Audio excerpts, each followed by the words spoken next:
যার ওজন আছে এবং জায়গা দখল করে তাই পদার্থ। আমাদের চারপাশের সব কিছুই পদার্থ, এমনকি বায়ু যা আমরা দেখতে পাই না তাও পদার্থ। পদার্থ কি দিয়ে তৈরি? কাজ। এক খণ্ড চক গুঁড়া করি। কি করতে হবে? কয়েক খণ্ড চক, খবরের কাগজ এবং একটি হাতুড়ি নিই। নিচের ছকের মতো খাতায় একটি ছক তৈরি করি। এক খণ্ড চক, ভাঙা চক, চকের গুঁড়া। এক খণ্ড চক পর্যবেক্ষণ করি এবং ছকে তার ছবি আঁকি।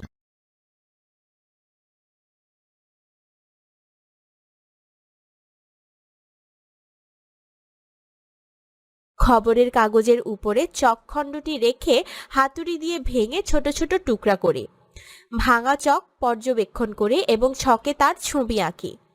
হাতুড়ি দিয়ে চকের ছোট টুকরাগুলো আরও ভেঙে মিহি গুঁড়া করি। চকের মিহি গুঁড়া পর্যবেক্ষণ করে ছকে তার ছবি আঁকি। আলোচনা। পর্যবেক্ষণের ভিত্তিতে নিচের বিষয়গুলো নিয়ে চিন্তা করি। তুমি কি মনে করো চকের মিহি গুঁড়া এবং চকখণ্ড একই?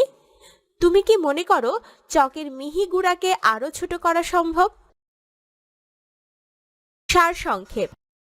খালি চোখে দেখা যায় না এমন সূক্ষ্ম কণা দিয়ে পদার্থ গঠিত।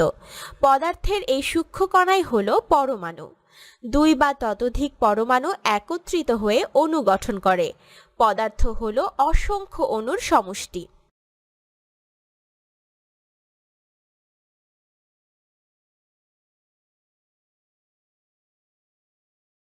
পদার্থের অবস্থা।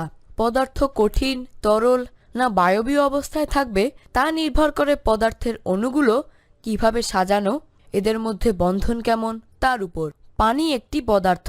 পানির তিনটি অবস্থা রয়েছে, যেমন বরফ, পানি এবং জলীয় বাষ্প। পানি অসংখ্য পানির অণু দ্বারা গঠিত। এই অণুসমূহ সবসময় গতিশীল। কঠিন পদার্থ যেমন বরফে পানির অণুসমূহ খুব কাছাকাছি থাকে এবং তাদের বন্ধন অনেক বেশি দৃঢ়। তরল পদার্থ যেমন পানিতে পানির অণুসমূহ যথেষ্ট কাছাকাছি থাকলেও তাদের চলাচল করার জন্য অণুগুলোর মাঝে অল্প কিছু খালি জায়গা থাকে। আবার বায়বীয় পদার্থ যেমন জলীয় বাষ্পে অণুসমূহ একে অপরের থেকে বেশ দূরে অবস্থান করে। বায়বীয় পদার্থের অণুগুলোর মাঝে অনেক বেশি খালি জায়গা থাকে, ফলে অণুগুলো দ্রুত গতিতে সর্বক্ষণ স্বাধীনভাবে চলাচল করতে পারে।